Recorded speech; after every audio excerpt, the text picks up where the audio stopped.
Hello, I'm a 35-year-old male, and here's my story. My wife, let's call her Meg, is 36 years old. She was my colleague, and we both fell for each other and married within a year. Many people around me told us that 1 year was not enough to know a person and decide to spend your whole life with them. However, we spent a good 4 years together as a married couple.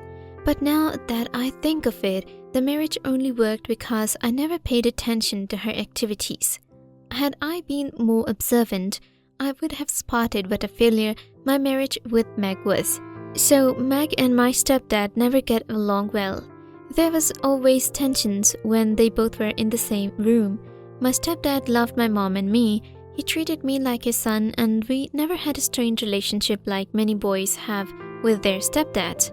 In fact, even after my mom's death, my dad and I continued to call and meet each other frequently. The primary reason Meg and my dad did not get along well was that my dad did not like Meg. He told me that she was not my type. Meg knew that my father did not want her, so she had similar feelings for him. Moreover, they had poles apart opinions on almost everything, be it politics, religion, or even food. I tried my best to settle the differences between the two, but it never worked. Every lunch or dinner with my stepdad would turn into a heated argument.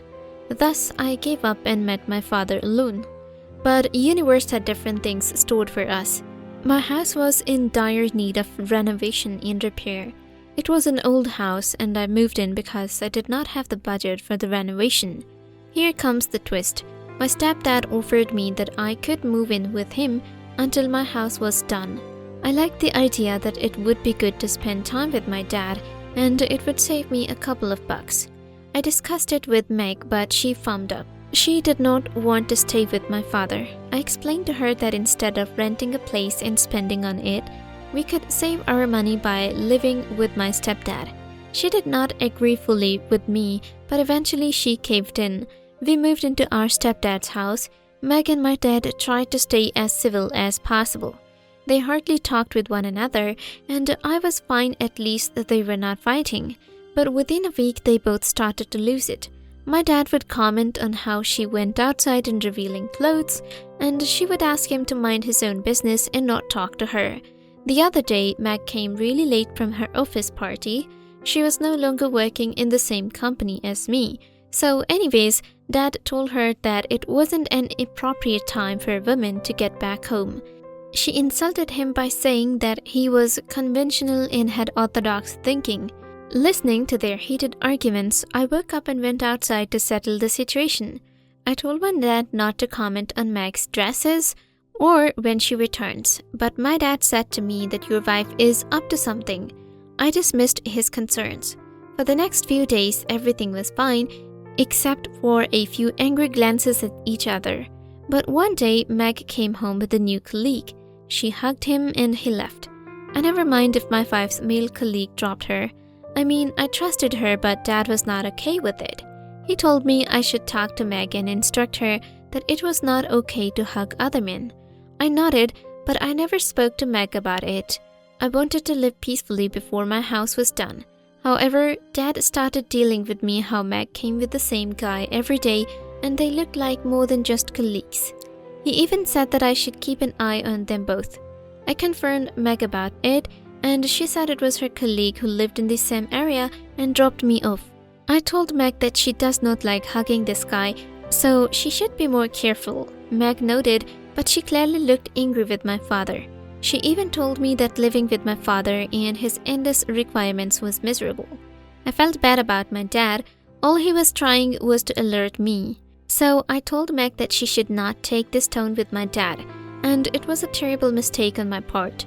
She just burst out crying and yelling about how my dad was her enemy and could not stand to see her happy. I apologized to her and swore that I would never tell Meg what my dad said about her. With each passing day, my dad would tell me every single detail about who dropped Meg and how she acted. His explicit description aroused my suspicion too. So one day I told Meg that I would come to pick her up, but she decided and said she would manage and her colleague would drop her. I decided to leave early from my work and visit Meg to surprise her and meet her new colleague. but when I reached her workplace, she wasn't there. I was told by one of her friends that she had left early. I did not mind and called her. She told me that she had left early to have coffee with her friends. I went home and took a nap.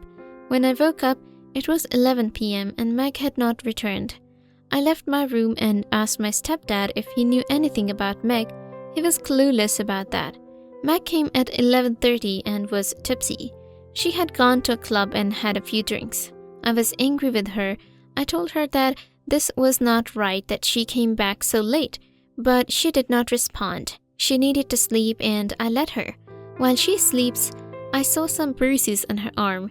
At first, I thought she must have hit the wall or a furniture, but upon looking at those bruises closely, it seemed like someone had grabbed her forcefully. I became extremely worried about her.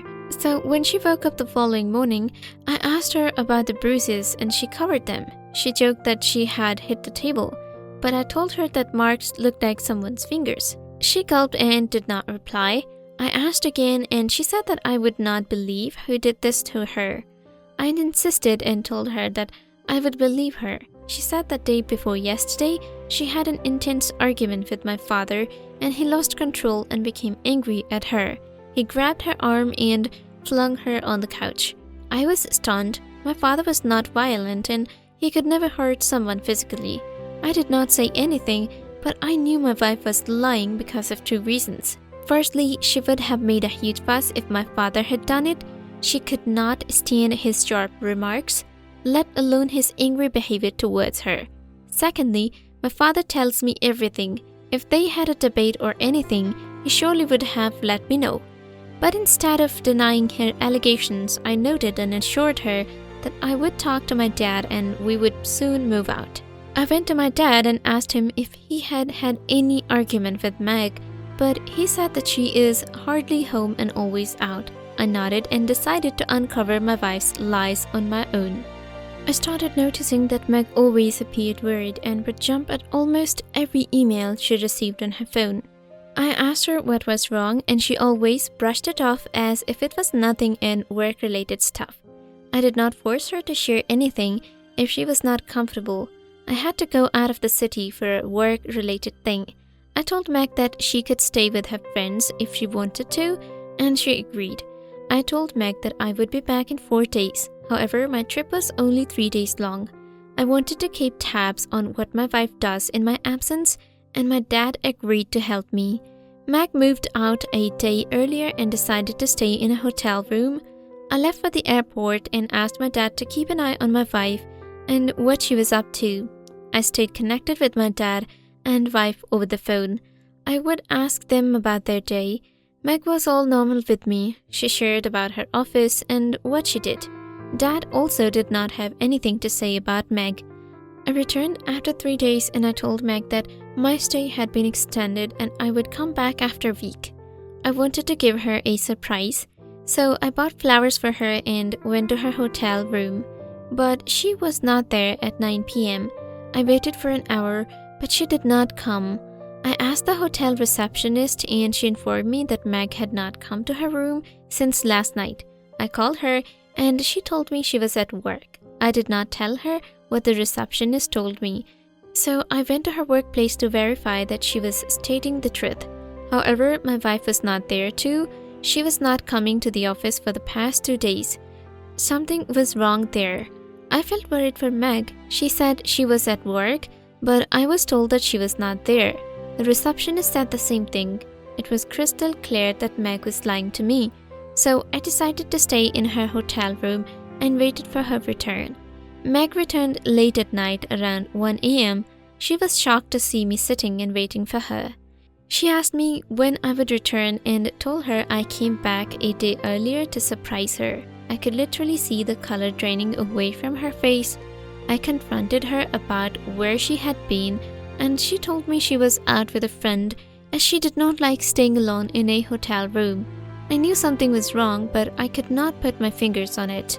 So I pretended to believe her and we both moved to our house as it was almost completed.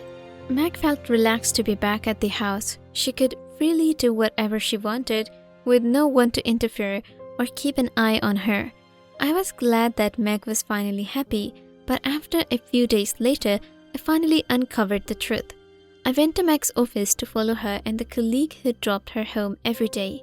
Meg had lied to me. It wasn't her colleague, but her boss with whom she was going out. She and her boss sat in a car and sped away. I followed them in an Uber and saw Meg going to his apartment.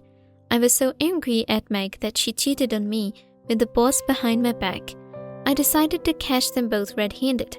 I was careful not to get caught, so I asked the security guard if I wanted to deliver a parcel to Mr. X, Meg's boss. And he did not give me the address. So I made up a story and told him that I had lost his address and my job would be jeopardized. I even brined him $50 to tell me the address, and he agreed. I took the elevator and knocked on the apartment door. Meg's boss opened the door and he looked dissolved. He did not know, but Meg came out of his bedroom a few seconds later and she was stunned to see me. I told her boss I was Meg's husband and he simply signaled Meg to leave as he did not want drama. I took Meg with me and decided to have a serious conversation with her. She started crying as I asked her what she was doing at her boss's place. And she told me that she was having an affair with him. It started out as a harmless flirting and her boss gave her a rise and promotion.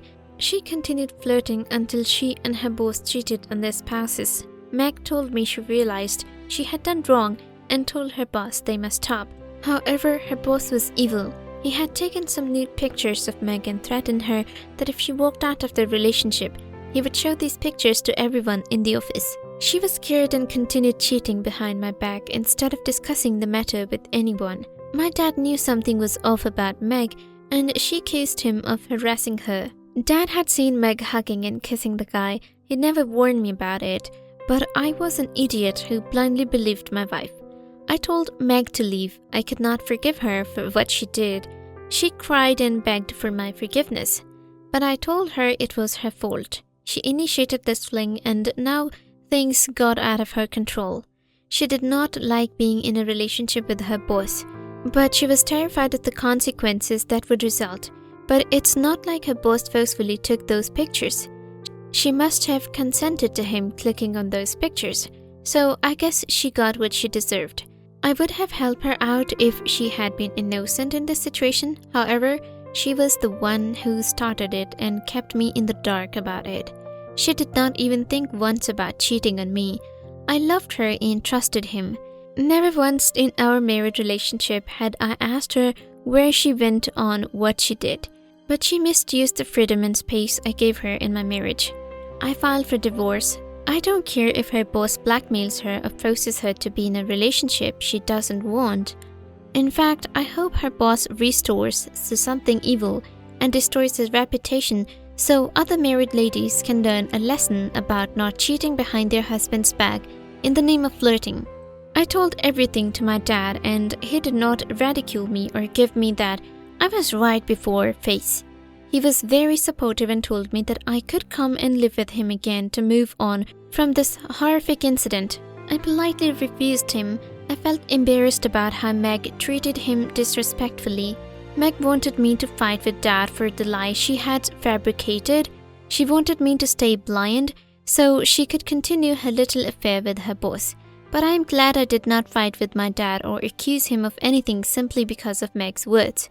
Meg will soon be out of my life, and it will be tough for me to trust any woman again, but let's just see how life turns out for me.